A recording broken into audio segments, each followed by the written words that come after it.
Aleluia, aleluia, aleluia, aleluia, aleluia, aleluia, irmão. A Unesp marcou a segunda fase, o dia 8 de maio. Você lembra que ela tinha cancelado aqui, ó, na cara do gol para acontecer, na semana da prova ela cancelou? Pode crer. Agora temos uma data, então temos mais um vídeo de revisão focadinho na prova da Unesp. Tudo isso depois da vinheta.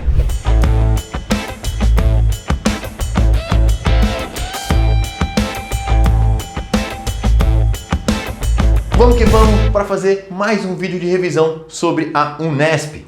Vou deixar aqui, ó, um cardzinho com uma playlist só de vídeos focados na Unesp para você que está indo para a segunda fase, certo? Antes de eu começar a falar aqui dessa revisão, se inscreve no canal, deixa seu curtir, compartilha esse vídeo, me dá uma força que toda vez que eu faço pela Unesp aqui, a galera curte. Bom, vamos do começo. Tava lá para acontecer a prova, a Unesp travou por causa do avanço dos casos aí, mas agora temos uma data. Fui olhar novamente os gráficos do que mais cai na Unesp. Olha esse materialzinho aqui, ó. Bota aí, Patrick, para os caras verem. Olha, o Patrick é monstro, velho. Seguinte, se você for lá no meu Instagram, prof.vareta, pede lá falar, Vareta, me dá os gráficos da Unesp, eu vou te mandar esses gráficos aqui, certo? Então vamos lá, para você saber tudo o que mais cai. E ao olhar o que mais cai, tanto em Brasil quanto em geral, a parte de geografia física é muito importante. E dentro da parte de geografia física, a parte mais cobrada é clima. Então eu montei uma revisãozinha aqui focada na parte de climas. Então vamos lá, fazendo a nossa revisão tradicional do mapa mental aqui. Pensando em climas mundo. Primeira coisa importante é a gente sempre saber a relação de latitude e altitude focado com o clima. O que é isso? Vamos lembrar que quanto menor a latitude, mais perto da linha do Equador, maior a temperatura, porque recebe uma maior incidência de raios solares. Isso tem a ver com a inclinação da Terra, com o movimento de translação e a faixa do planeta ali que recebe uma maior quantidade de raios solares. Quando você vai para os polos, o que acontece? Recebe menos raios solares e vai ser mais frio. Essa é a regra base do clima para você poder comparar locais. Entretanto, tem um outro fator que é importante, que é o fator altitude. Quanto mais alto, menor a pressão atmosférica, menor a quantidade de ar, o ar é mais rarefeito e a temperatura cai. Por isso que em alto de montanha sempre tem neve. Aqui no Brasil, principalmente no estado de São Paulo, estamos falando de Unesp, já vi algumas questões assim, ó. Elas comparam a cidade de São Paulo com a cidade de Campos do Jordão. Campos do Jordão é mais frio que São Paulo, só que Campos do Jordão está mais perto da linha do Equador que São Paulo, ó. Campos do Jordão tem uma latitude menor, mesmo assim é mais frio. Por que isso, Vareta? Por causa do fator altitude. Para cada aí 150 metros de altitude que você ganha, cai mais ou menos 1 grau na temperatura. Então saber brincar com essas duas variáveis. Outro exercício famoso eles comparavam São Paulo, capital, e Ubatuba. As duas cidades são cortadas pela linha do Equador. Por que Ubatuba é mais quente que São Paulo? Porque Ubatuba tem uma menor altitude. Certo? Quando está mais alto, mais frio, mais baixo, mais quente. Fechou? Vamos lá. Outra coisa importante, não sei se o desenho ficou bom aqui, ó, são os ventos alísios. Lembram desse? São ventos que saem da região tropical em direção à região equatorial. Eles saem das regiões tropicais em direção às regiões equatoriais e são ventos quentes e úmidos. Vamos lembrar que devido ao efeito Coriolis, no hemisfério norte eles giram no sentido horário, no hemisfério sul no sentido anti-horário. De vez em quando aparecem algumas questões referentes a isso. Se aparecer, você já está ligado. Ah, Vareta, por que o vento se desloca nesse sentido? O vento se desloca sempre das regiões de alta pressão para as regiões de baixa pressão. E aqui na Terra, a linha do Equador é uma área de baixa pressão, enquanto as regiões tropicais são áreas de alta pressão. Certo? Lembrando que isso daqui é uma revisão, galera. Eu tenho uma playlist sobre clima, vou colocar ela aqui, que tem várias aulas, e aulas mesmo sobre o clima, bem maiores do que a gente vai fazer aqui numa revisão. Então eu gastaria aí 15, 20 minutos para falar do que influencia o clima. Lá tem uma aula só de El Niño que eu não coloquei aqui porque não daria tempo. Então se você clicar na playlist, salva lá para ver daqui a pouco e você vai assistir ali 4 videozinhos e vai sair matando a pau na parte de clima. Vamos lá para outra coisa que de vez em quando aparece. Furacões ou ciclones. Lembra do ciclone bomba em Santa Catarina? Toda vez que você falar em ciclone, e furacão é um dos tipos de ciclone, a gente vai falar sempre em áreas de baixa pressão. Toda a formação de ciclones, de furacões, está ligado à área de baixa pressão. E baixa pressão está ligado a áreas quentes. Para ter o furacão que é no mar, como aconteceu em Moçambique, apareceu em algumas provas, o que acontece? Você precisa de água quente, porque aumenta a evaporação, essa água quente faz com que o ar quente suba, lá em cima ele perde altitude, ele perde temperatura e desce muito rápido, chega aqui, ele esquenta, sobe, vai se retroalimentando e vai formando o furacão. Então pensou em furacão? Área de baixa pressão e águas quentes. Cara, às vezes só essas duas informações, área de baixa pressão, água quente, é o suficiente para você matar uma questão, ok? Lembrando que esse ano as questões são teste também na segunda fase. Vamos lá, correntes marinhas ou correntes marítimas. Você lembra do Nemo, Procurando Nemo? Que ele e a Dory pegam a corrente leste australiana para ganhar velocidade? Legal, isso acontece mesmo, tá? A navegação pega carona aí nas correntes marítimas e para poder deslocar um pouco mais rápido. Mas essas correntes, elas têm capacidade de influenciar no clima de duas formas. Vamos lá. A primeira forma são as correntes quentes que levam calor. Nossa, que óbvio, Vareta. Sim, é óbvio, mas tem uma corrente quente que às vezes aparece em prova, que é a corrente do Golfo. Ela sai lá do Golfo do México e ela passa ali, vai em direção à Europa, passa pela costa do Atlântico da Europa e vai até lá para a Noruega. E ela vai levar um pouco de calor para essa região e vai fazer com que o clima temperado dessa região seja menos frio que o clima temperado lá do interiorzão da Europa. Então o clima temperado da Ucrânia é muito mais frio do que o clima temperado da Inglaterra, pela ação dessa corrente. A mesma coisa acontece com as águas lá da Noruega. Você tem que vários portos não congelam justamente porque essa corrente do Golfo leva esse calor para lá. Não estou dizendo que não faz frio, só que em vez de fazer menos 30, vai fazer menos 10. Pô, você ganhou 20 graus aí, irmão. Seguinte, as correntes marítimas frias, além de levar frio, ela tem um outro fenômeno. A corrente marítima fria, o que ela faz? Ela esfria a temperatura sobre ela. Então imagina que aqui é o oceano e tem uma corrente fria e lá é o continente. Quando a massa de ar está vindo e ela passa em cima de uma corrente fria, o que acontece? Aqui o ar está um pouco mais frio, toda a água que tem aqui condensa, chove no oceano em cima da corrente marítima, da corrente marinha fria, e quando ela chega no continente ela está seca. Então, ó, onde eu tenho correntes frias, as nuvens chovem em cima da corrente e chegam secas no continente.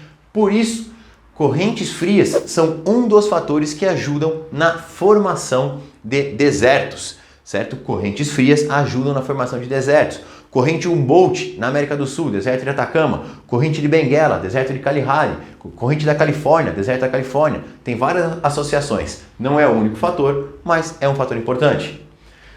Vamos lá. Clima de monções. Cara, esse é um clima específico ali da Índia, Sudeste Asiático, que é caracterizado pelo verão, você ter ventos saindo do Oceano Índico, muito quentes e úmidos, indo em direção ao continente.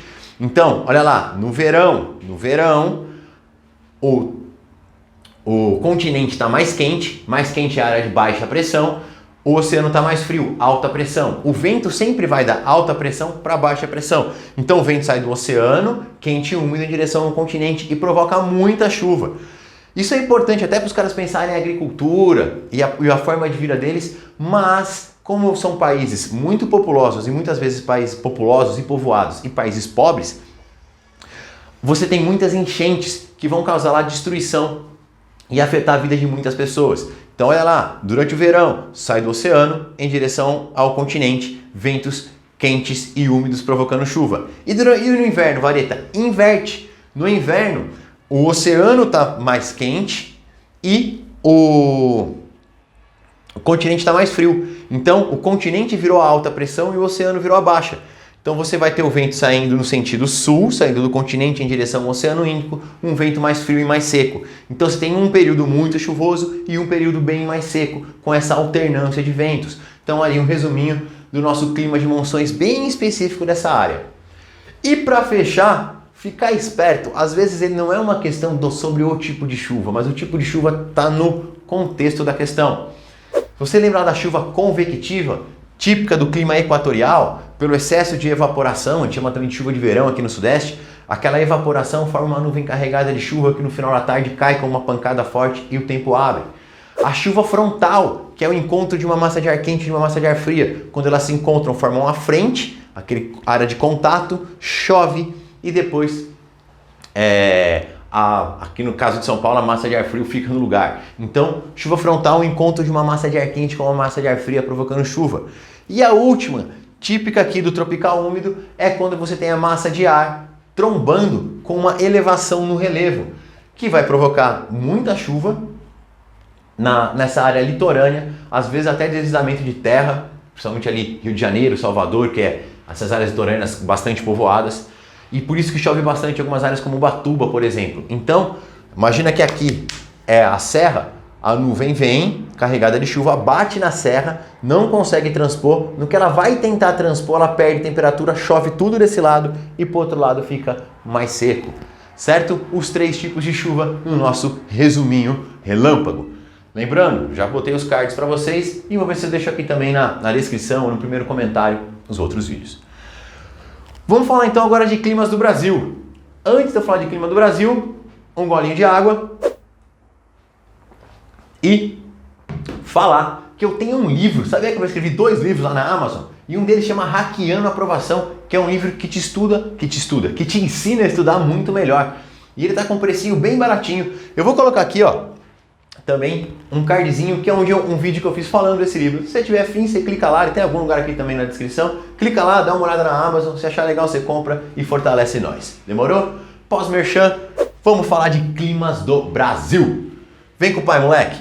Nós temos um país quente, certo? Temos quase a maior parte do nosso território na zona intertropical e nós temos aí 6 tipos climáticos. O primeiro tipo é o clima equatorial. Gostou dos desenhos aqui dos climogramas? Fiz rapidinho, pequenininho, mas você consegue ver bem.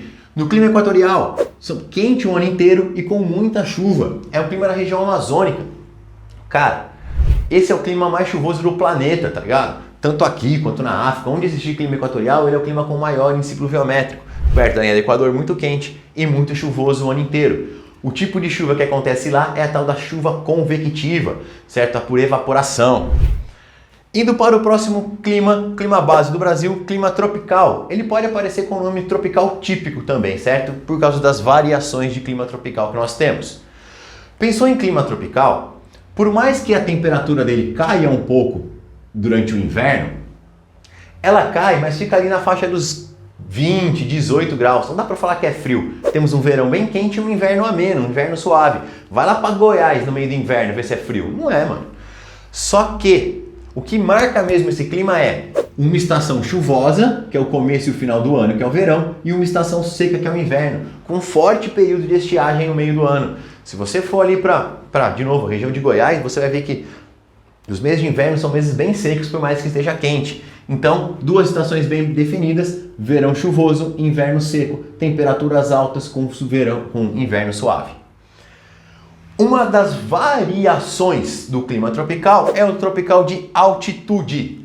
Olha lá, já falamos, quanto maior a altitude, menor a temperatura. Muito comum aqui nas regiões serranas do Sudeste, Minas Gerais, São Paulo, até ali algumas áreas do Mato Grosso do Sul.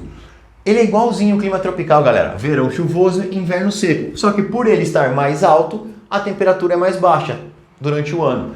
Significa que ele vai ter sim um verão quente, não tão quente como o tropical, só que agora o inverno fica frio. Ó, vamos pegar Campos do Jordão. Campos do Jordão está a 1.600 metros de altitude, mais ou menos. Daqui de Campinas, que é onde eu estou gravando, já dá quase 1.000 metros a mais. É o suficiente para a temperatura cair uns 4 graus e meio. Então lá sim você já vai ter uma temperatura bem mais fria acontecendo. Então lá eu posso falar de um verão quente, um inverno frio, verão chuvoso e um inverno seco. O próximo clima é o clima tropical úmido, certo? Eu fiz aqui um climograma representando o Nordeste. No Sudeste ele é diferente, certo? Mas vamos começar falando do Nordeste. Eu coloquei o Nordeste porque ele cai mais nas provas, então se você olhar o climograma de Maceió, de Recife, ele cai mais nas provas justamente por ele ser diferente, ó. Ele tem temperaturas sempre quentes no Nordeste, eu sempre brinco com os alunos que no Nordeste não inventaram o frio ainda, e as chuvas, chove o ano inteiro, mas ela é mais concentrada no meio do ano, nos meses de inverno, porque a massa de ar polar consegue chegar lá e provocar mais chuva. Se você estivesse falando aqui da região Sudeste, você teria verão quente, um inverno suave, um inverno ameno. Vai pro Rio de Janeiro pegar o inverno, é de boa, mano. Já fui pro Rio de Janeiro no inverno algumas vezes, deu praia. Só que as chuvas mais concentradas nos meses de verão. Então no Sudeste concentra a chuva mais no verão, no Nordeste concentra a chuva mais no inverno, por isso tem chuva o ano inteiro. Por que ele é tropical úmido?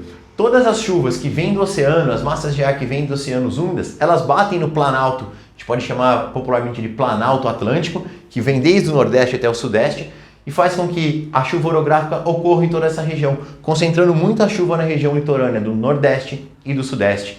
Se você falar, o Nordeste é super seco, o Nordeste tem o sertão muito seco, mas lá na região litorânea chove bem, certo? Vamos para o nosso penúltimo clima, que é realmente o sertão seco. A vida aqui só é ruim quando não chove no chão. Eu gostava do forrozinho, hein? Bom, vamos lá. É o clima semiárido, cara. É o clima com a maior média térmica do Brasil. Pega o sertão do Nordeste bem quente, certo? E com pouquíssima chuva. Chuvas, olha o termo que eles gostam nas provas. Chuvas raras e irregulares. É isso que vai estar escrito na sua apostila, é isso que vai estar escrito na sua prova, certo? Pega todo o sertão do Nordeste. E para fechar, o clima subtropical. É o nosso clima mais frio, ele pega basicamente a região sul. Tem o verão muito quente, mano, já passei o verão na região de Santa Catarina, lá um calor do cão, velho. Foi até no Beto Carreiro Worlds. Lá, mano, 40 graus naquele Beto Carreiro, dava até desespero nas filas. Só que o inverno é muito frio, a temperatura cai muito. Então, se você estiver nas regiões serranas da região sul, olha isso. Região sul é a mais longe da linha do Equador, latitude. Regiões serranas, mais altas, altitude. Quando você combina essas duas coisas, no clima subtropical, o que acontece? Acontece neve. Se você procurar na internet, você vai encontrar foto de neve em Gramado, no Rio Grande do Sul, neve em São Joaquim, Santa Catarina. E se tem neve, tem temperaturas abaixo de zero. Pensando nas chuvas, é um regime de chuva muito bem distribuído. Chove de forma igualitária o ano inteiro, certo? O tempo todo chovendo. Fechou? Curtiu essa aula? Então dá um printzinho, compartilha nos stories me marcando, marca lá o Prof. Valeta no Instagram, fortalece aí quando você faz isso. Cara, você me ajuda demais, certo? Lembrando que tem as aulas completas sobre clima num dos cards. E é isso. Cara, boa prova, tamo junto e bora pra facu. Vai ser o Nespiano, irmão.